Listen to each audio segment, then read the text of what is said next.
Greetings programs, it's Super Kyle. On today's video, I'll be showing you how to replace the drive belt on an Arctic Cat ZR Pro Cross chassis. If you find this video helpful in any way, shape, or form, please let me know by liking, commenting, and subscribing.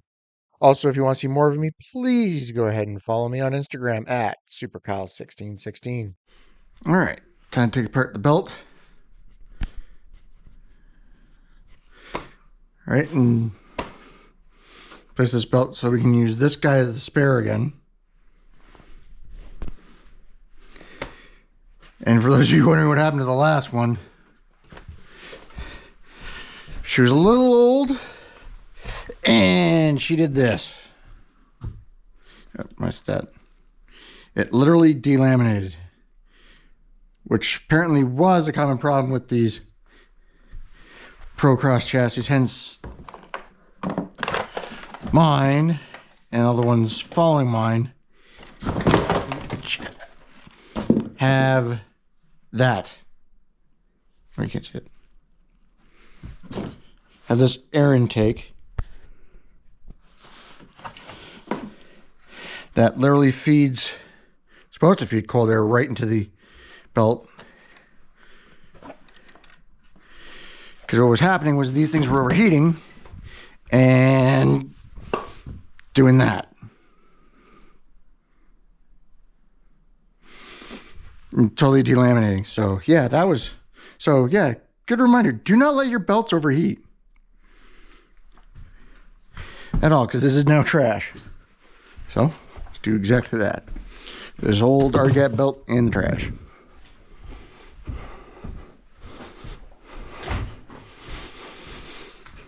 Now, in order to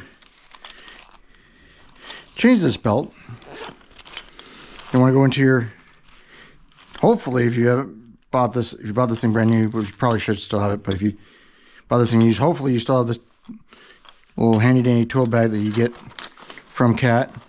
And you want to pull out the L-shaped little threaded rod. And here's why. I'm going to stick that in there. Throw that into your secondary on your CVT. And I know, I'm giving these on transmission techs some PTSD, but relax, guys. This one actually works. Believe me. What you want to do is you want to turn it until it starts pulling on your clutch. And then hopefully, if you're not a weakling like me, you can just slowly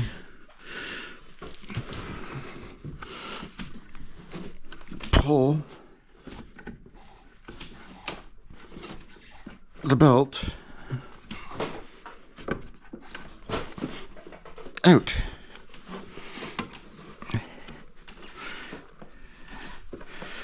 And we need to also turn over your primary. Some assistance on here. It's because I got the thing set too far back now. That we're gonna fight. Oh, never mind. All right.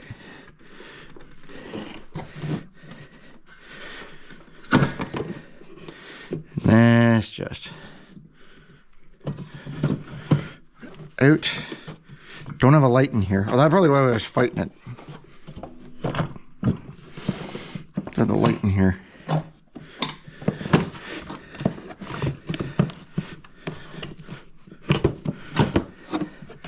All right. Pop the belt out.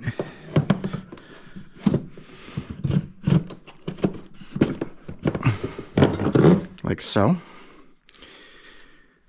And then if you are going to reinstall the belt, like for whatever reason you have to pull this belt off, well, you got to take apart your primary clutch, or you just got to remember which way the arrows are pointing, because those of you are going to ask, yes, these types of belts are directional, but you don't have to follow the direction of the arrows. Okay, because if you put it on like this, when you first put it on the front belt, that's fine. You just got to remember every time you take it off that you've put the arrows facing the other direction. Okay, because once they get worn in, they prefer to work only in that direction. So now I just gotta remember where I put the, yeah, here we go. The two, because I ordered a second belt because I was a little apprehensive, and we'll get into that story later. We're getting this thing all back together. But why I grabbed 2 belts.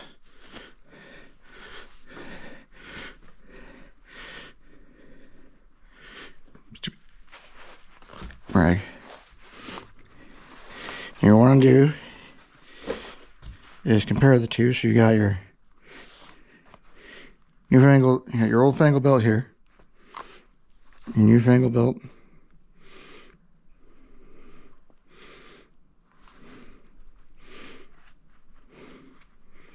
Right here.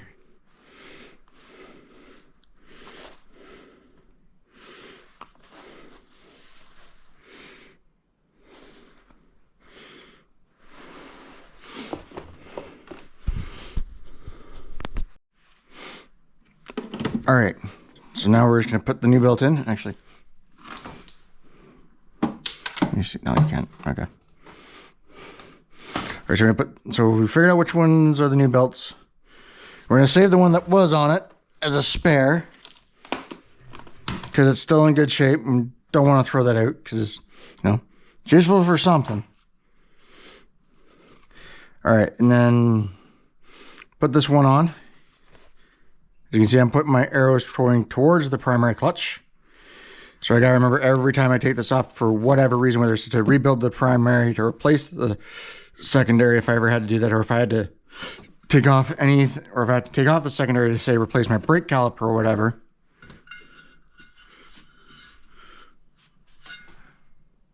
I'm going to do a further inspection, but that'll be next season.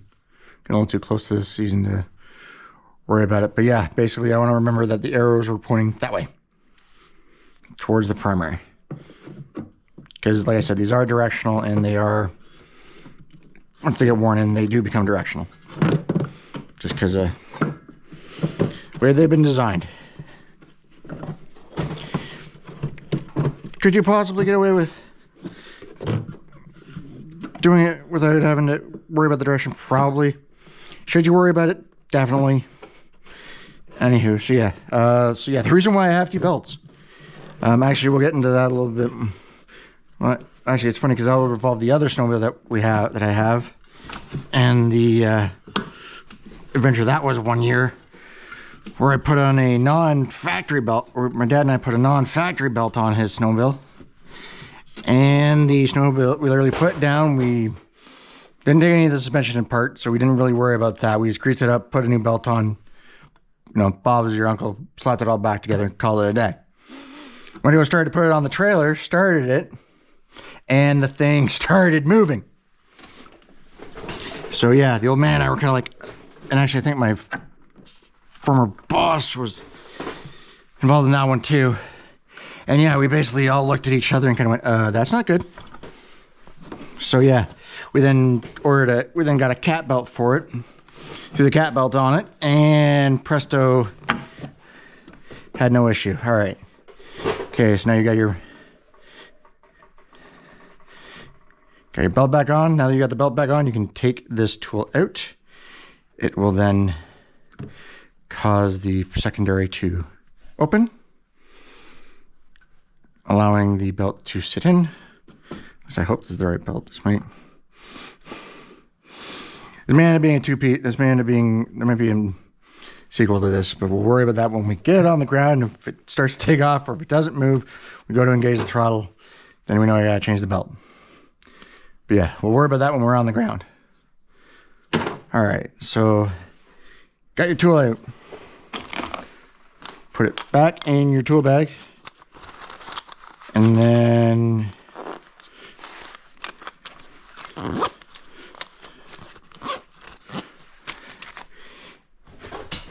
if you're not like me and didn't upgrade to a bigger bag, which I wonder where the factory one went.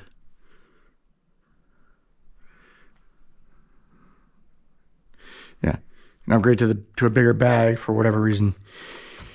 Your factory bag sits about here.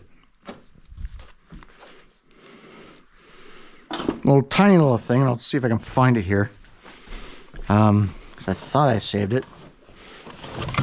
Who knows? This place is a mess. And I know it's a mess. Deal with it. What is this? And I'll have to pull the part number off of that and find it. What machine that belongs to.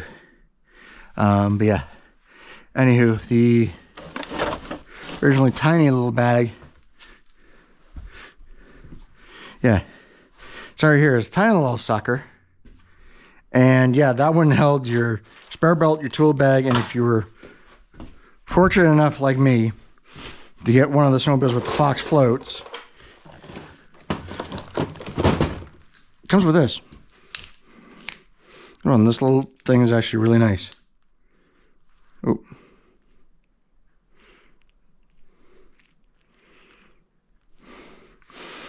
All right, this is the little air pump that goes along with the shocks. Because this thing's apparently got a way to filter out everything except for the nitrogen? No, I don't know. Oh, no, because of the shocks. Got around with the shocks. You're supposed to go in that little bag, but yeah, basically everything goes back in your little carry bag. Along with everything else, which I could do an entire video series just on this bag. All right, so now that that's done, we can finally focus in on, well, A, cleaning out all the schmutz from the previous belt, if that's at all possible. Because yeah, like I said, when that thing let go, it let go. I am still cleaning out chunks of belt and side panel foam. I don't know where that foam came from, but yeah, no, there's like a bunch of stuff in here that I don't know. Actually, we're just gonna continue rolling here. I'm actually gonna stick this light down in here, and I'm gonna try to see if I can clean up what I can clean out here with my hands. Stay. Yeah, this is one of those things that, like I said, people that, companies that run CVTs on their cars, and the mechanics the technicians that have to fix those now, makes me grateful that I actually left the industry.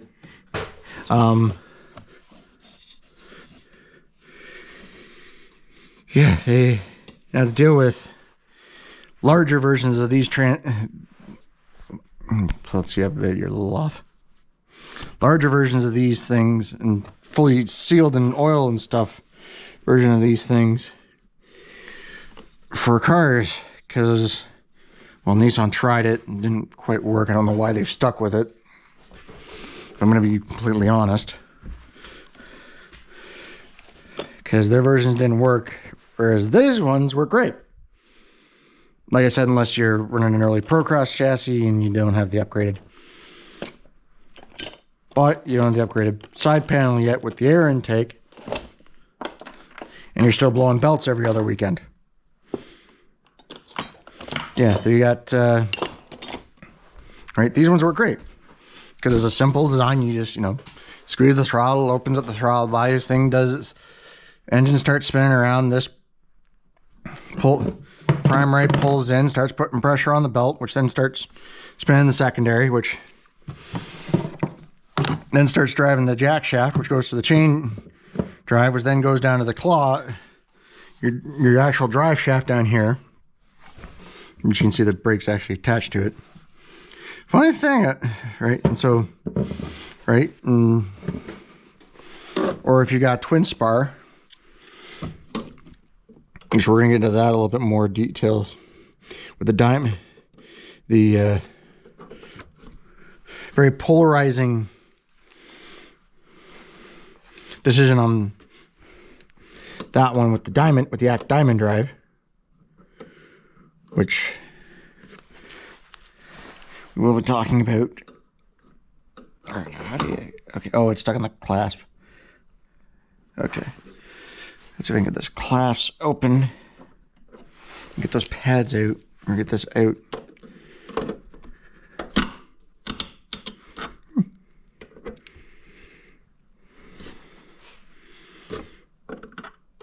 Yeah, so basically, and the reason why I think, you know, the CVTs in cars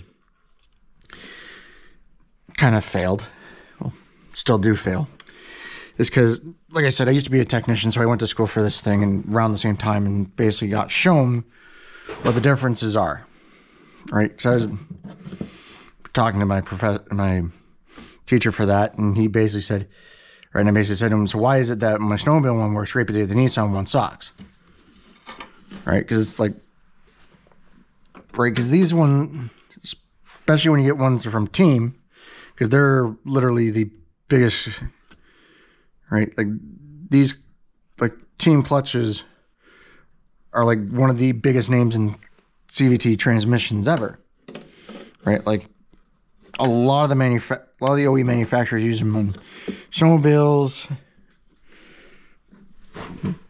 ATVs and side-by-sides, because believe it or not, ATVs and side-by-sides do run somewhat of a CVT. Certain ATVs and side-by-sides do run somewhat of a CVT transmission.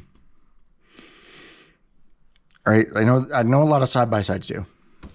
But anyways, I'm getting distracted. So basically, why is it that they work great in small engine applications, but the minute you put them into a full-size car, they suck? Well, the reason I understand it is that, especially with Nissan, what they did was they came up with this idea to basically make, instead of having a rubber belt and then you just replace it, right? Because if it was up to me, the way I design it is literally like this, where you'd have a giant, super strong rubber belt. You'd have your flex plate bolted to your primary flywheel and your transmission. And then have the starter basically bolted to your engine like it is in here, as you can see. And then literally have your secondary be mounted to your have your secondary be mounted, well, honestly, backwards from the way it is here. And have this mounted to your transmission. Right? And then just have this be replaced every time you get an oil change. Right? You know, a couple extra $100 and you have to get this replaced every time you do an oil change. So every 3 months or... every 3 months you get this replaced. Right? Because, like I said, this system works great. I have never had any complaints, again, other than with the twin spars, which the doors are closed right now, but yeah, we'll talk about the twin spars, talk about the spar chassis later. We actually get into it, the downfalls in that. And basically, what they did was they made these out of metal. So it was basically a steel band, something along the line, not too far off of something that looks like similar to that, but one continuous piece of metal with, how do I describe these little, like they almost look like teeth. So it's literally like a V-shaped, it's like, you know those little snake toys you can get, where it's literally like a rope or something that just kind of just fed through the thing, and you turn it and it kind of just goes, and the whole thing kind of slithers. Yeah, it's like that, but instead of them being wood, they're steel and they're shaped like a V, and they're shaped like this belt.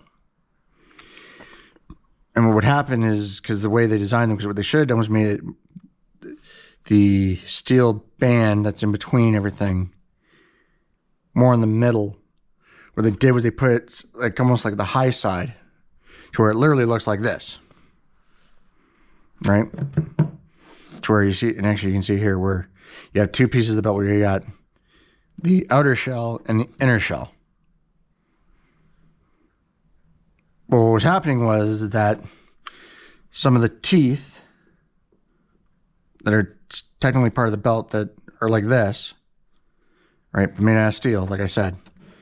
And I'll see if I can find photos and throw them in somewhere. But basically what was happening is that they would have what happened in my belt, which Oh yeah, I keep forgetting I had the outer shell. What remains of the outer shell, parts of it. Right. So basically, what would happen is, like my belt, when it delaminated, those little teeth would break off the band, and now you have a gap. You have a gap in your, so it'd be like, for for car enthusiasts. So you got your 2J, or people in the drifting world. So you have your 2JZ, that requires a timing belt that, looks like a flatter, not angled version of this. I know it's not. Don't chew me apart in the comments. But basically, you have this. And all of a sudden you notice that there's like chunks of the belt missing. And your timing's changed. And all of a sudden your timing's jumped. Right? No bueno. You end up with, valve meeting piston, you have a whole unholy matrimony between your valve and your piston, right? Ends up you having to do a massive rebuild, and the two of them the nasty divorce proceedings. Well, I guess actually that'd be the end of the piston and the valve. So it's literally till death do them part. I'm sorry, I have a very dark sense of humor. So yeah, so we got, at least most of the stuff I can, we're going to try to get most of the stuff I can find. Because yeah, there's still bits, and actually when I took the underplate out, that's not belt. I'm still picking up outer shell bits.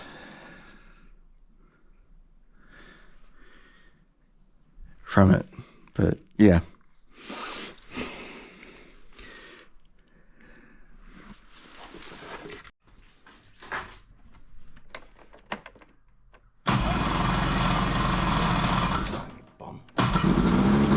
Okay, great, it's running. Oh, why do I feel a vibration?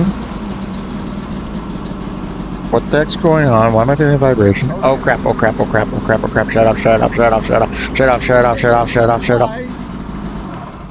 It does things.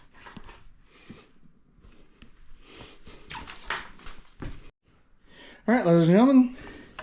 First test start. And yeah, did exactly what I thought I was going to do, especially with the non-Arctic Cat belt.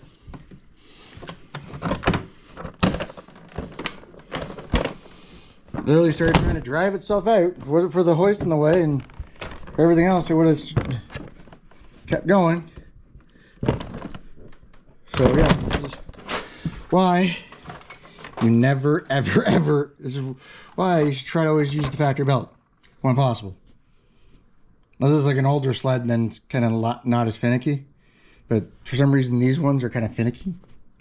So yeah, always run a cat belt on a cat.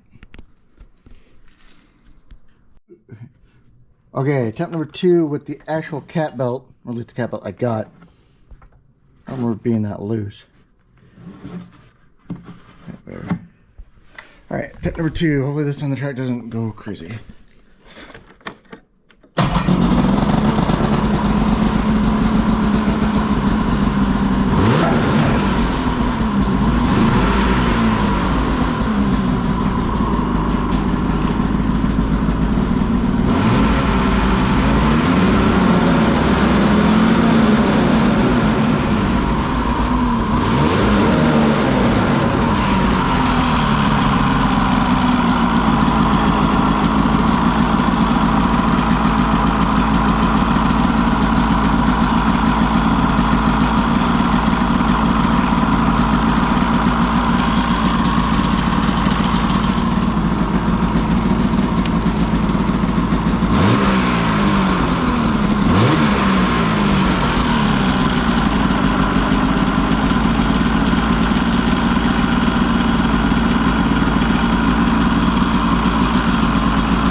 Fuel, you're just too high.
fun.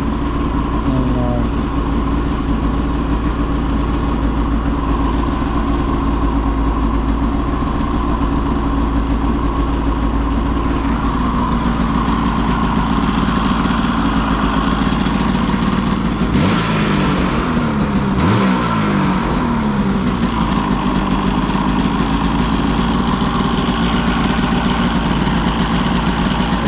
everything to warm up.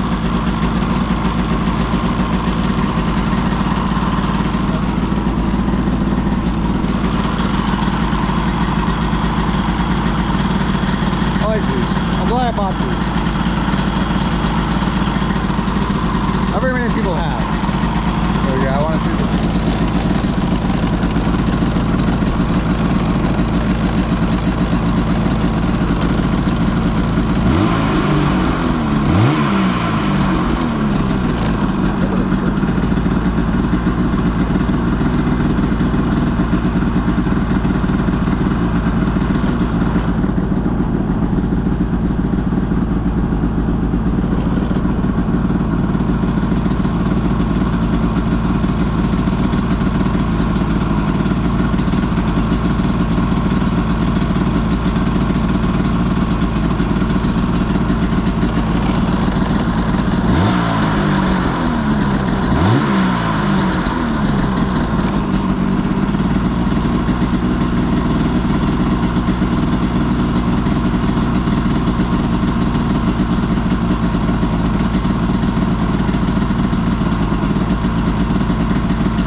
Quiet. I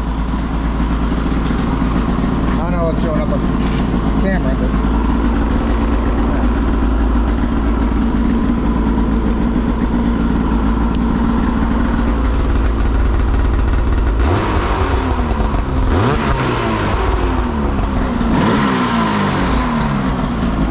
yeah, attack you, Mom.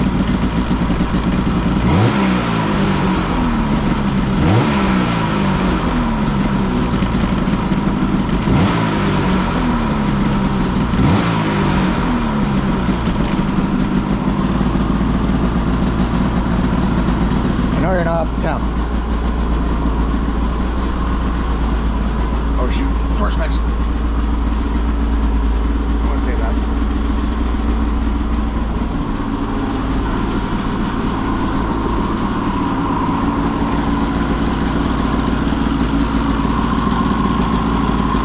I want to get up the temp.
The damn thing to do is just to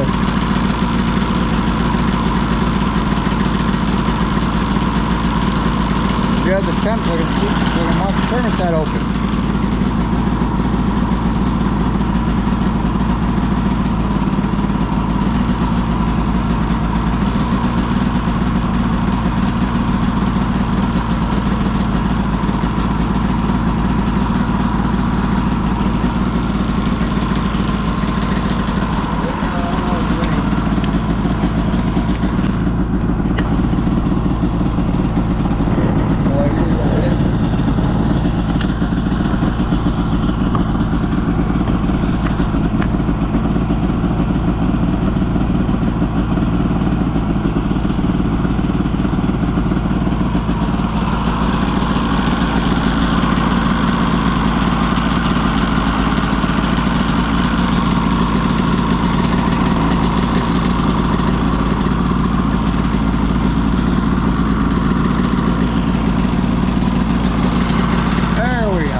Thanks for watching. Once again, please like, comment, and subscribe. Follow me on Insta at SuperCal1616. Stay safe out there.